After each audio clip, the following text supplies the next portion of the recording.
मंच को प्रणाम करता हूँ, माँ करणी की इस पावन धाम को प्रणाम करता हूँ और आप सबकी पावन उपस्थिति को प्रणाम करता हूँ।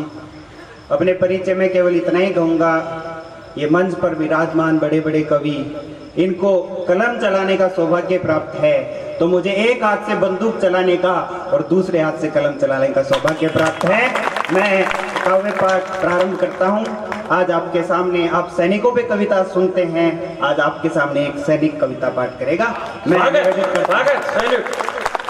आसल उत्ताड़ विजेता, आसल उत्ताड़ विजेता, मेघना हेली ब्रिज को जीतने वाली, कारगिल की घाटियों में तिरंगा फहरा देने वाली, लोंगेवाला में पाकिस्तान की सेनाओं को पस्त कर देने वाली, डोकलाम में चीन के सैनिकों को पीछे हटने पे मजबूर कर देने वाली और सर्जिकल स्ट्राइक जैसे स्वर्णिम पत्र को भारत के इतिहास में शामिल कर देने वाली उन तमाम सशस्त्र सेनाओं की तरफ से हिंदुस्तान के सबसे वीर क्षेत्र राजस्थान की इस चंदन स्वरूपा मिट्टी को प्रणाम करता हूँ।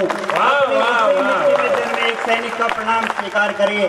ये जल से जिनकी बदौलत है, जिन शहीदों की वजह से ये मेले लग रहे हैं, मैं अपनी पहली 4 पंक्तियां उन शहीदों के सम्मान में पढ़ना चाहता हूँ कि ले जाओ चांदी के सिक्के, ले जाओ चांदी के सिक्के, ये कलम नहीं बिकने वाली, ये खुददारी की भाषा दरबारों में नहीं झुकने वाली, मैं नफरत वाले दंगों में बच्चों का क्रंदन लिखता हूँ और सरहद के रखवालों को नित अभिनंदन लिखता हूँ। अरे जिसने था सब कुछ वार दिया भारत का भाल बचाने को, मैं परमवीर शहीदों को सत सत वंदन लिखता हूँ। परमवीर शहीदों को सत सत वंदन लिखता हूँ।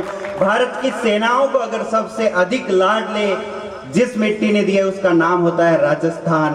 मैं 8 पंक्तियां राजस्थान के सम्मान में पढ़ता हूं कि कुरुक्षेत्र के महासमर में प्रथम जहां बलिदान हुआ, कुरुक्षेत्र के महासमर में प्रथम जहां बलिदान हुआ, बरबरीक का शीश दान भी जिस वसदा के नाम हुआ, जहां टाप चेतक की गुजी धरती अंबर डोल उठे, मुट्ठी भर भीलो संग्राणा बम बम बोले बोल उठे, राष्ट्र प्रेम इतना प्रबल कि माँ की ममता हार गई, यहाँ धरा का मोल चुकाने पन्ना बेटा वार गई, तो जिसका पौरुष मान अनोखा दम पिजाए भरती है, जल से ज्यादा जहाँ रक्त बहे वो राजस्थानी धरती है।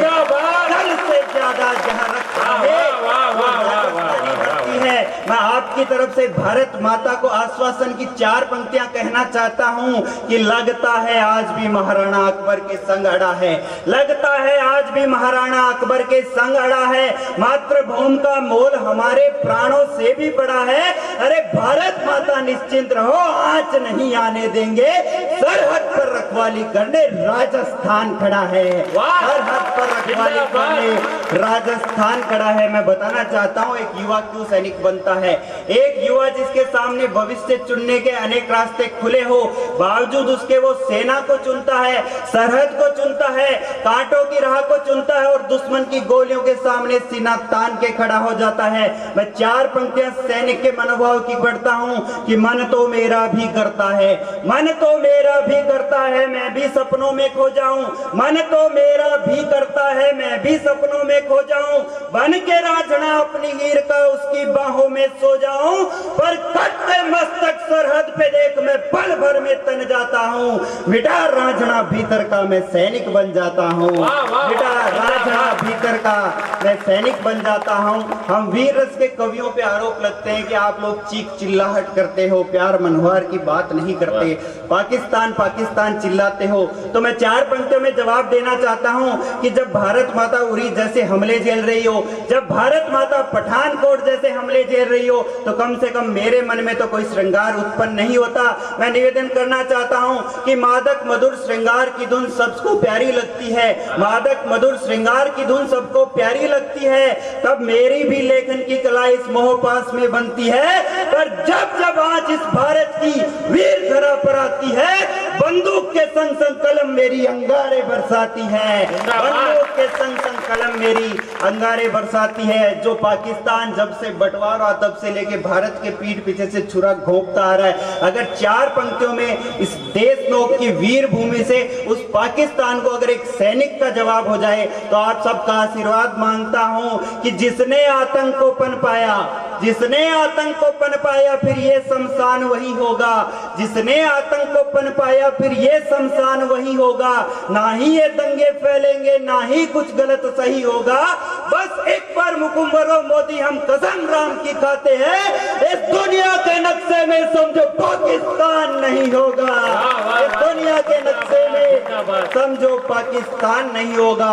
जब भारत की राजधानी दिल्ली से भारत तेरे टुकड़े होंगे, घर घर से अफजल निकलेगा के नारे लग रहे हो, तो जवाब मेरी कलम ने देने की कोशिश की है। उस पे अपनी तालियों की मोहर लगाते हुए उन गद्दारों तक जवाब पहुंचा देना कि तुम प्यादों से कहां हवाएं बलिदानी बनती है, तुम प्यादों से कहां हवाएं बलिदानी बनती है। अरे इतिहास उन्हीं का रण में जिनकी तलवारें चलती है, अरे डर कर अफजल जैसा पापी कोख में ही मर जाएगा। हिंदुस्तान की माएं घर घर भगत सिंह जनती है, हिंदुस्तान की माएं घर घर भगत सिंह जनती है। एक बार आपने पिछले दिनों सुना होगा, भारत की वीर सेना ने पाकिस्तान के अंदर घुसकर सर्जिकल स्ट्राइक करी थी। पूरी दुनिया ने भारत की सेना का लोहा माना, यहाँ तक कि स्वयं पाकिस्तान ने भारत की सेना का लोहा माना कि भारत की सेना ने घुसकर उनके आतंकवादी ठिकानों को नष्ट किया है। लेकिन अफसोस की बात यह है कि अपने ही घर के कुछ गद्दार जब भारत की सेना उसके शौर्य पराक्रम के ऊपर संदेह करते हैं, उनसे सबूत मांगते हैं। वो पाकिस्तान के द्वारा पोषित कुछ लोग हो सकता है पाकिस्तान के हीरो बने होंगे, लेकिन हिंदुस्तान में जब गद्दारों की सूची जारी की जाएगी तो सबसे ऊपर नाम उनका होगा। उनको जवाब देने के लिए एक छोटी सी पंक्ति मंच का आदेश मांगता हूँ। स्वागत। एक सर्जिकल स्ट्राइक पे उनको जवाब देते हुए मेरी अंतिम कविता आप सबके स्वागत स्वागत स्वागत। कि अपने संग अगर चलते तो बात ही क्या थी, अपने संग अगर चलते तो बात ही क्या थी, गोरी हमसे टकराता औकात ही क्या थी। असल बात इतिहासों की ये छंद कहा करते हैं, माँ की कोख लजाते कुछ जयचंद यहाँ रहते हैं। हम भोर के उगते सूरज हैं, हम भोर के उगते सूरज हैं और विश्व पटल के प्यारे हैं। हम सूरवीर चौहान मगर जयचंदों से हारे हैं। है रणभूमि में जाना, है रणभूमि में जाना अब ललकार जरूरी है। उठा धनुष गद्दारों का संघार जरूरी है, अब उठा धनुष गद्दारों का संघार जरूरी है। क्या अंतर है भारत के वीर जवानों में और उन पाकिस्तान के द्वारा पोषित श्वानों में कि तुम तो केवल मिमियाते हो, है जिगर तुम्हारे पास नहीं। तुम तो केवल मिमियाते हो, है जिगर तुम्हारे पास नहीं। निश्चित ही तुम नाजायज हो तो सेना पर विश्वास नहीं। तू तो है पाव कलेजे का, उनकी बाहें फौलादी है। तू पाकिस्तान को प्यारा है, वो केसरिया के आदि है। तू सबूत मांगता सेना से, तेरे दिल में बसता दंगा है। वो जान लुटाते सरहद पर, उनकी तो शान तिरंगा है। वो जान लुटाते सरहद पर, उनकी तो शान तिरंगा है।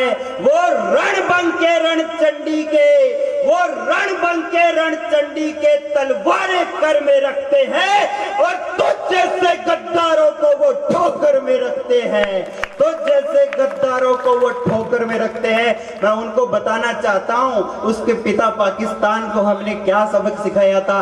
जब पाकिस्तान के 1 लाख सशस्त्र सैनिकों ने हिंदुस्तान के एक जनरल के चरणों में गिरकर अपनी जान की भीख मांगी थी, मैं 1971 की पृष्ठभूमि पे पढ़ना चाहता हूं कि जो धधकी थी 71 में वो ज्वाला कैसे भूल गए, जो धधकी थी 71 में वो ज्वाला कैसे भूल गए। तुम कैसे भूले सांगा को, राणा का भाला भूल गए। अरे शीश भेंट में भेज दिया था चुंडावत महारानी ने और अंग्रेजों को बिछा दिया था झांसी वाली रानी ने। क्यों भूलते हो तुम बार बार, क्यों भूलते हो तुम बार बार, हर बार ही मुंह की खाई है। एक हिंदुस्तानी जनरल ने लाखों को धूल चटाई है, एक हिंदुस्तानी जनरल ने आंखों को धूल चटाई है। मैं अपनी अंतिम 4 पंक्तियां रखते हुए अपना स्थान क्या है भारत की सेनाओं के पास ऐसा कि वो 21-21 दिन भूखे रहकर लड़ते हैं, उसके बावजूद भी कारगिल की घाटी पे तिरंगा फहरा के आते हैं। वो उनके पास जो उनकी माएँ उनको ऐसे संस्कार देती है, उनकी बदौलत उनके अंदर ये शौर्य और पराक्रम रहता है। जब भारत में कोई माँ अपने बच्चे को पलने में झुला रही होती है तो वो उसको क्या संस्कार देती है? अंतिम 4 पंक्तियां रखता हूँ कि सूरवीर घुंघरुओं से दिल को बहलाते नहीं, सूरवीर घुंघरुओं से दिल को बहलाते नहीं, अड़ जाते चट्टान बनकर पीठ दिखलाते नहीं, दोहराते हैं फिर वही इतिहास वो ही थातियां, मिट जाते हैं युद्ध में पर हार कर आते नहीं, मिट जाते हैं युद्ध में पर हार कर आते नहीं। एक बार भारत माता का जयकारा मेरे साथ हो जाए, भारत माता की वंदे वंदे।